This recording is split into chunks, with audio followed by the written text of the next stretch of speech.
আমার দাদার দাদা তারা সব মিলে কেউ কওয়া পারে না।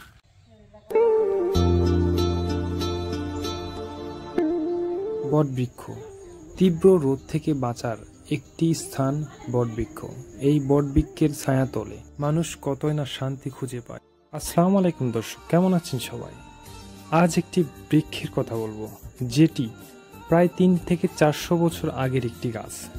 এটি উত্তরবঙ্গের বগুড়া জেলার কাহালু থানার দুর্গাপুর ইউনিয়নের পাঁচপীর নামক গ্রামে, রেল স্টেশনের সাথেই।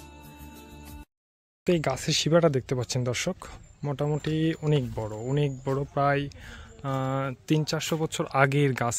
দেখেন, 300-400 বছর আগের গাছ এটি। তো অত্র এলাকার মানুষজনের কাছে জানা যায়, তো 3-4 পুরুষের বেশি এই গাছটির দেখা যায়। শেষ মাথা একবার উপরে, ওটি তার ইগলের ভাষা আছে, সেই ভাষা। 20-30 বছর আগের ঘটনা। এই যুবকটি জানায়, এই বট গাছের উপরে ইগলের বাসা ছিল।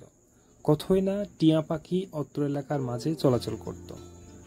তো দেখেন, এই বৃক্ষের কাছে একটা পুকুর আর সুন্দর একটি জায়গা। মোটামুটি আপনারা আসলে অনেক সুন্দর একটা অনুভূতি ফিল করবেন, অবশ্যই আসবেন এখানে।